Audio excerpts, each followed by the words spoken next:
Order. Board members present: Jack, Steve, Nick, Nicole, myself. Administration present: Vicky, Marquez, Jenny. Obviously no visitors present. Can I have a motion to approve the agenda, please?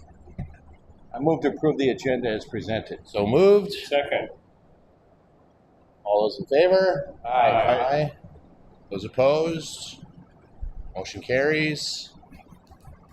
I move that the board will vote to go into closed session in the main office air-conditioned conference room pursuant to Wisconsin statute 19.851C, considering employment, promotion, compensation, or performance evaluation data of any public employee over which the governmental body has jurisdiction or exercises responsibility. Non-represented and administrator compensation increases and administrator employment/resignation will be discussed. Afterwards, the board will reconvene in open session to take any action from closed session. Thank you, Steve. Can we have a vote to go into closed session? Jack? Aye. Steve? Aye. Nick? Aye. Nicole? Aye. Ted? Aye. All right. We are now in closed session.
Can I please have a motion to take action from our closed session? You just read that. Oh, I move to approve the resignation of the administrator and waive liquidated damages. So moved. Second. All those in favor? Aye. Those opposed? Motion carries. I will adjourn this meeting at 7:01 p.m. Can I have a second? Second. Thank you. All those in favor? Aye. Those opposed? Motion carries. We're ready to go right back into regular? All right. I would like to call this regular meeting to order at 7:02 p.m. Let's see here. Board members present, Steve, Nicole, Jack, Nick, myself. No board members absent. Administration present. Vicky Marquez, Patty, Christy, Jenny, and Kate. Administrators absent would be Allie and Ryan. We have no visitors here today. Can we stand for the Pledge of Allegiance, please? I pledge allegiance to the flag of the United States of America and to the republic for which it stands, one nation, under God, indivisible, with liberty and justice for all. Still no Cub Scouts. Oh, I need to update. Next month. Next month, yeah. Let them have their summer. Can I please have a motion to approve the agenda? I move that we approve the agenda as presented. So moved. Second. All those in favor? Motion carries. All right. There's a lot of crazy information tonight from the President's report. I'll try to keep it short. One of the things that we had talked about last month going into this month was the reassignments of our committees. I think when Vicki and I were exploring board policy a little bit, because some of you expressed interest in certain committees, we've done this like restructure to collapse some. And I think in that decision, there were unintended consequences of having only 2 board members per committee. So the board policy reads that we can only have 2 members, or each committee shall have 2 members. I think, for example, personnel, finance, and negotiations, like it makes sense to have 3. So what I'm going to be asking is the policy committee as it currently stands, just look at that language, and I would ask that we could go up to 3 members for each of the committees. That gives us the flexibility to say, like, this one, yeah, if we need 3, perfect. If we just want to keep it 2, that's great. So hopefully the policy committee would be able to meet before the next meeting. Yeah, Nick. But we should make sure if we do put 3, that the language says that no action can be made without the full board representative during, Right. because you have a quorum then. Correct, right. And we talked through that, and I think there are times like the strategic plan where there are more, times where there are 3 or more, but and as long as we post, like, there might be action taken in this one, but not this one, I think we just have to be clear about And that's where you could, this is where Shayna said, like, for policy committee, it won't be look the same. If you had 3 people, that could be your first reading and count as, because you could have a quorum, they could vote to yes, that's our first reading. So in some cases, you can say there's a quorum and action taken or no action taken. But there's a way that in some committees, if you wanted to, you could have action for a policy. Those could be your first readings if you had 3 people there. Right. So if only 2 members of the committee can attend a committee meeting, it can still be held because Totally, yeah. it couldn't be held with just one. 1. Right. Over 2 with 1. Got it. Okay. Are there any other questions on that? We were all ready to go, and then I started to look at the board policy about, like, okay, what makes sense, and I didn't want to violate board policy. So we would do a reading at the next board meeting We're holding right now. till, like, I guess whatever, October However we can get it done. meeting, we would finalize it. I don't think there's going to be a ton that happens policy or committee wise between now and then. So that's one agenda item. for those of you in the room, anybody watching, personnel met last week. We had an amazing conversation, collaborative conversation with the faculty association, the staff association. It felt really good. It felt like a true collaborative conversation to negotiate. And Marquez, it was great to negotiate now instead of in December and have to retro stuff. It was just a good collaborative conversation. And just know, we as a board made a commitment to explore what does the compensation model look like for the staff and the faculty here?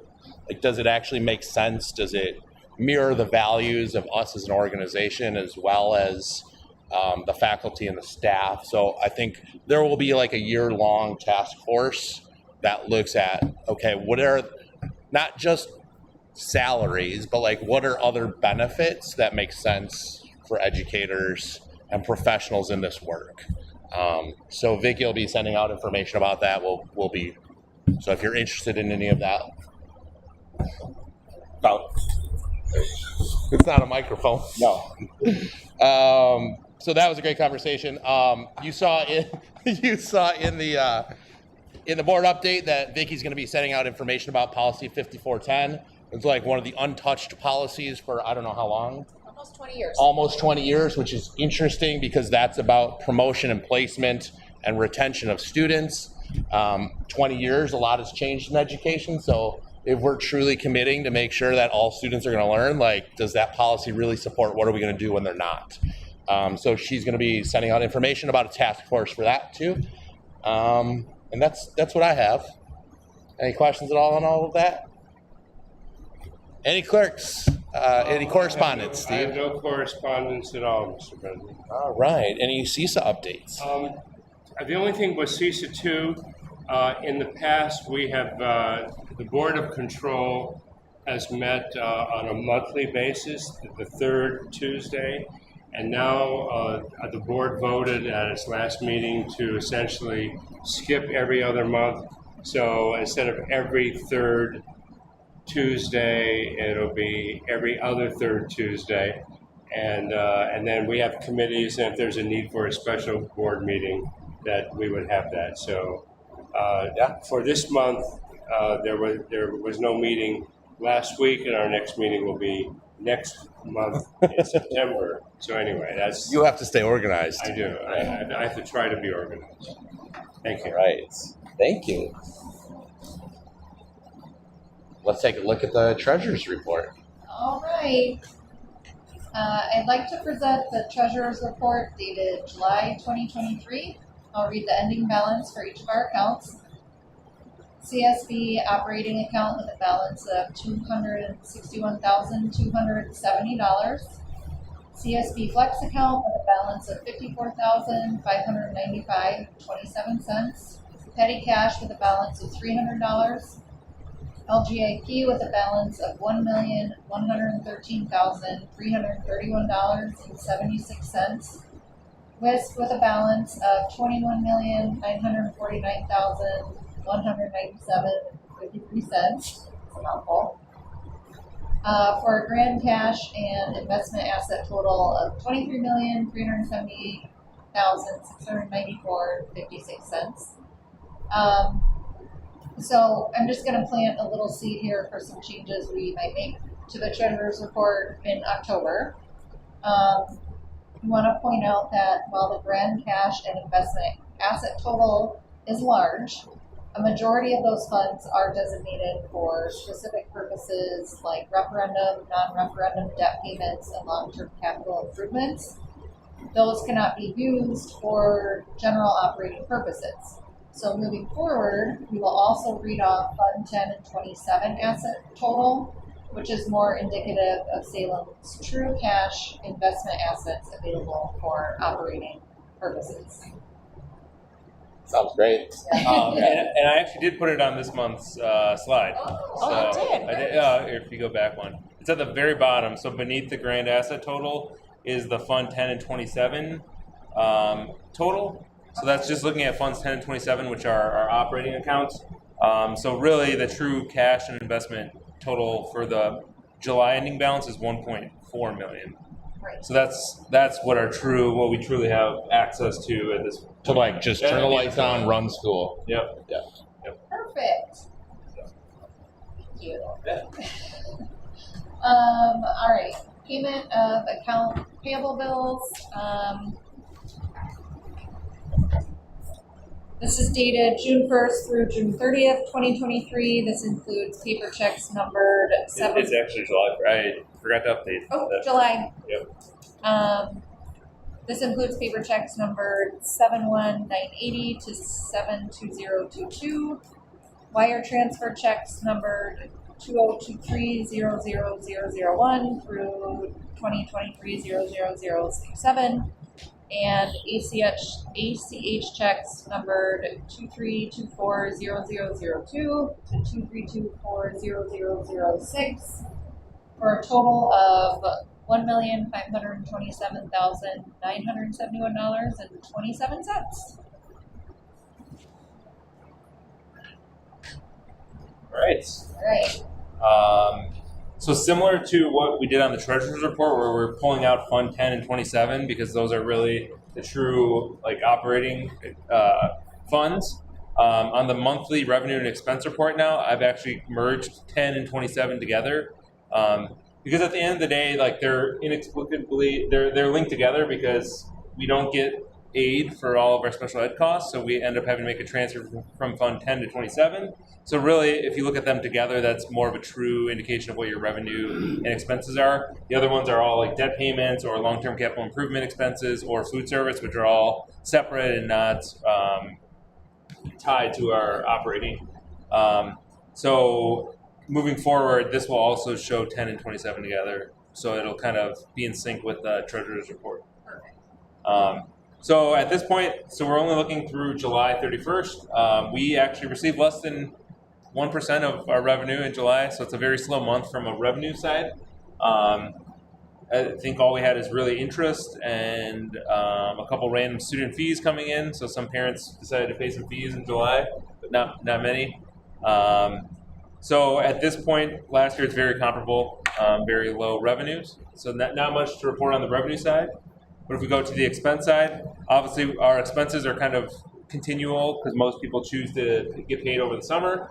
So we've spent 2.85% of our preliminary budgeted expenses. You'll notice that that's actually less than we were at this point last year, and that's because last year we had those air handling units that were paid for in July, and those were $200,000, so that threw off that for all of last year. So this year you'll notice our expenses are probably going to be lower on a month-to-month basis compared to this time last year. So. And once again, really the large expenses are salaries and benefits, and then also our insurance payments. So, any questions on the revenue and expense side?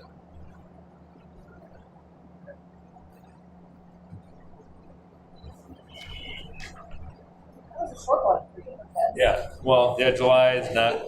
Not much going on. Yeah. Yes. Yeah. All right. Can I please have a motion to approve the consent agenda items? I move to approve the consent agenda items A through D as presented. So moved. Second. Steve? All those in favor? Aye. Those opposed? Motion carries. All right, so we did receive a very last minute resignation from a first grade teacher. This teacher is going to Randall. Children go there as well. Because it is a last minute resignation, I'm recommending that the board assess liquidated damages. So Carla Winoski Strakis is now moved to Randall where her kids go. But we are working diligently to get her position backfilled. So. What is the current amount on the?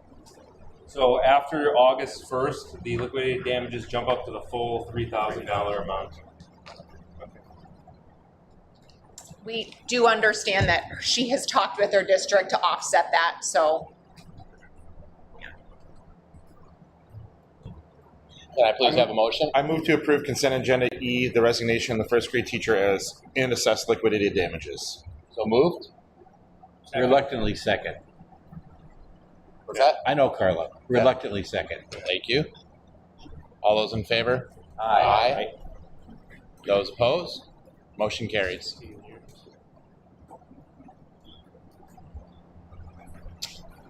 No public comment? All right, so, well, it's over to you. All right. So as Ted alluded to, we did meet with our personnel committee last Tuesday. So we'll go over what we negotiated and what we're presenting here for the evening for wage increases.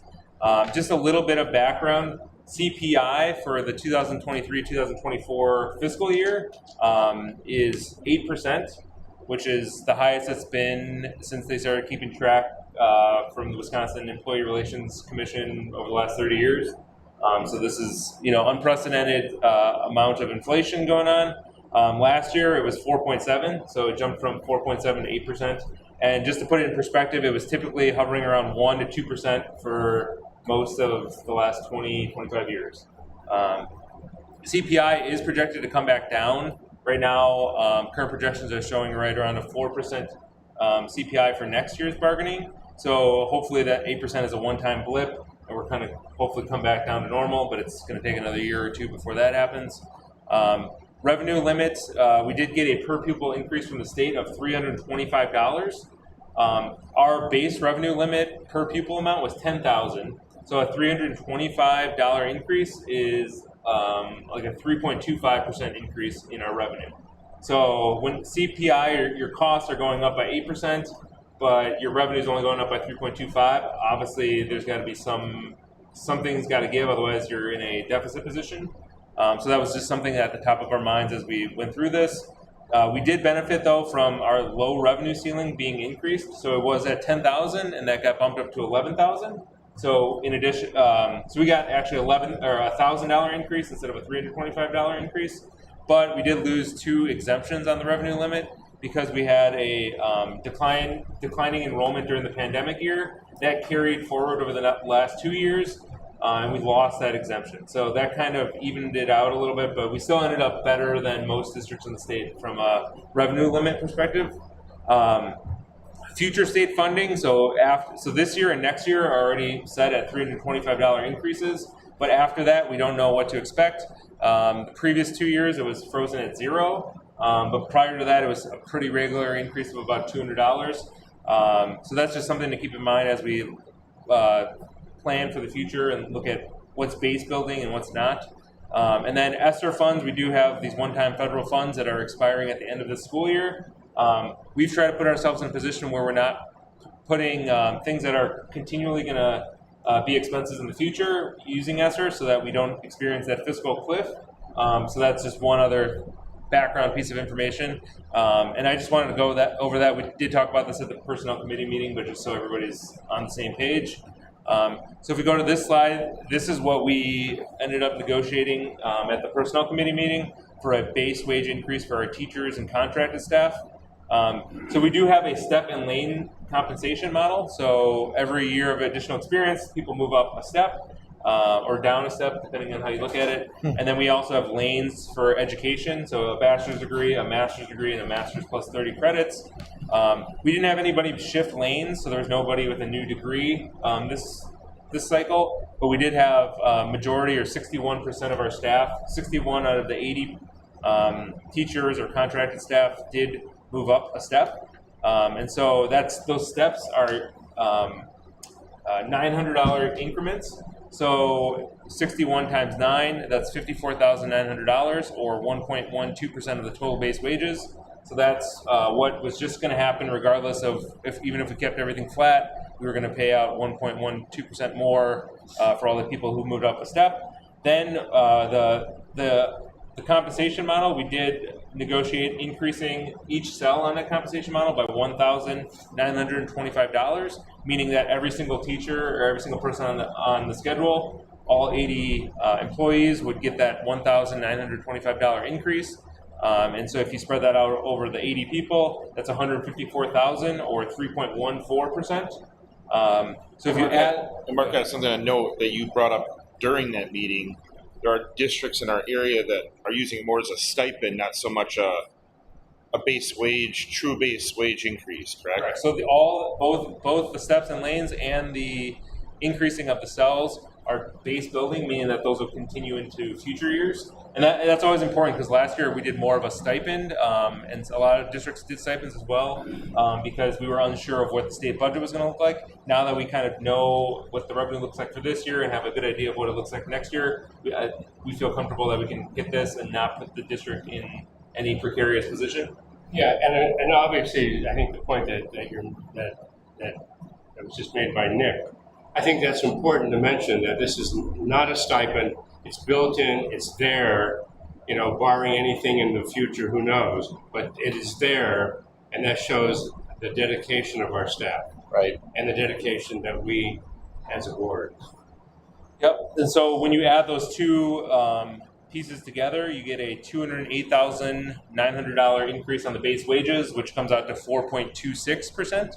So this is just base wage increase. And then the next action item talks about a supplemental increase that was also negotiated. But are there any questions on the base wage portion of the increase? And just I just want to mention too, like on the statewide level, most districts are hovering in that 4% range. So I think that puts us fairly in line with most of the state increases. Actually, maybe slightly above. We know it's part of our strategic plan to attract and retain highly qualified both teachers and staff. I think this, helps us get closer to that. I move to approve the teacher contracted base wage increase as presented and discussed. So moved. Second. All those in favor? Aye. Those opposed? Motion carries. So those are all base wages. Now we did also negotiate a supplemental pay increase for a specific segment of our staff. So we do have some staff that are at the top of the compensation model or the bottom, depending on how you look at it, meaning that they've hit that 30-year mark or what we recognize as 30 years on the compensation model. So we refer to those staff as being on step DD of the compensation model. So the negotiation led to a stipend of $900, which is similar to the steps that they would have gotten if there was more steps on the compensation model. It's for 14 specific staff members that are at that level. So the 900 times the 14 comes out to a $12,600 increase amongst those 14 people, and that is not base building; it's supplemental. So it's a one-time thing. We'd have to keep renewing it every year if that's what the board so chooses to do in future years. So this is really because the people at the top of the schedule did not get the $900 increase that the majority of the staff did. This is to kind of keep them in line with everybody else and give them the same. And that's something we've done, I think, at least 5 years. Yeah. Right. Yeah. And this is something that we talked about too at that meeting is what can we, is there something we could be doing to continue steps? So if we're looking to retain our staff who have the wisdom and the years of experience to help train our new staff. It just seems weird that we have this conversation to approve a supplemental pay, every year. If it's going to be our practice, let's make it part of our practices, I think. And so then if you add the supplemental pay onto those base wages, the total increase then is 4.52%, which definitely puts us above the state average from what I've seen. I don't see the problem with bringing this up every year because it's a positive thing. I mean, if we just bury it in the base wage contract, no one's going to know about it. And I think this is the kind of thing that makes us seem more open and supportive of our staff. So bring it up every year, and that's some stuff to smile about. Yeah, I think, again, it was a great conversation. It was part of that conversation was how do we recognize there are people at the bottom right-hand corner of a wage table that sometimes they get stuck, right? What do we do for that? How do we value experience and balance that with attracting new people? It was a really good conversation. I'm looking forward to what that looks like this year. I enthusiastically move to approve the teacher contracted supplemental increase as presented and discussed. So moved. Second. All those in favor? Aye. Those opposed? Motion carries. So now moving on to our support staff. So these are all of our hourly employees, and they cover a range of positions from custodians to paraprofessionals to teacher aides, our lunchroom monitors, library aides, safety aides, nurse or health room assistants. I hope I'm not leaving anybody off, but I might have missed one. We get it. Similarly, we don't have quite the same compensation model. We have what we call a matrix that every 3 years people are in line for a dollar increase. And so we did have 9 staff members who were eligible for that. You know, they're on there. They just finished a year that ends with a multiple of 3. So they qualified for that dollar increase. So those 9 staff members moving through the matrix, they were eligible for a $12,674 increase, or 1.04% on the total base wages. And then the next part of this conversation was increasing the cell amount, just like we did on the compensation model, but doing it on the matrix. And so I like round numbers. We got to a $1 increase. We thought that was a meaningful increase, and from what we heard in the negotiations, it was the largest increase dollar-wise that we've ever done. And so on a percent basis, that comes out to a $66,665 increase, or 5.49%. So this is a little bit higher of an increase, but we also acknowledge that our hourly staff are, they're in a position where every dollar counts, and so we wanted to make that we wanted to make a significant increase. So in total, between the movement on the matrix and the cell increase on the matrix, it comes out to a 6.53% increase, or $79,339 on the total base wages. And we did not have any supplemental increases for our hourly staff. We wanted to give it totally in total base wages. And the only rule is that we had to keep that below 8%, which we did. And we did go a little higher than. I move to approve the support staff base wage increase as presented and discussed. So moved. All those in favor? Aye. Those opposed? Motion carries. All right. Resolution authorizing temporary borrowing. So I think we touched on this in the past with our fund balance discussions. So fund balance helps you get a better credit rating when you go issue debt, but it also helps you avoid short-term borrowing. As I've probably mentioned many times, we're getting very close to that point where we hopefully don't have to short-term borrow, and maybe we won't this year. If we did, it would be a very small amount. But just in the off chance that we did need to short-term borrow, I guess what I'm doing is looking for you guys to authorize us to have the ability to temporarily borrow if we need to.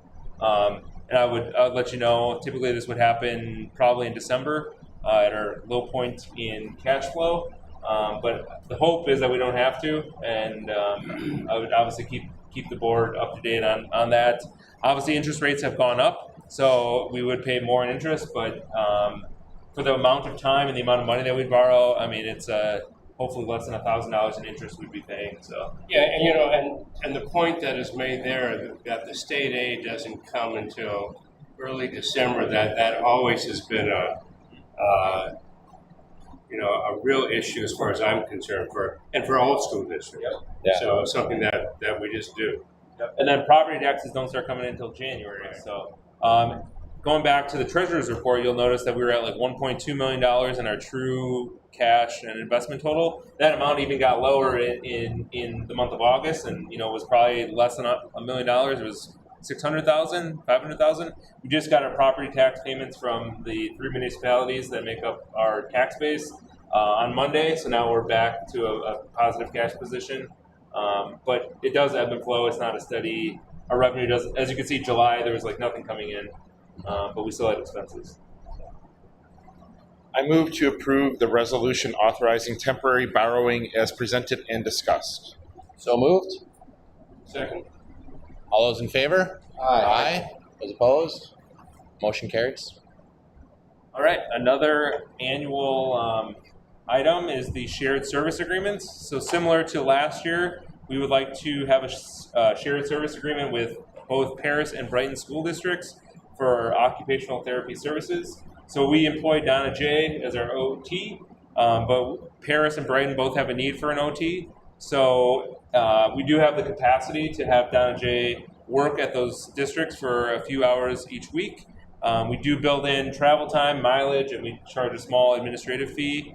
And so in total, she'll be at Paris 2.5 hours a week, at Brighton 2 hours a week, and here for the remaining time.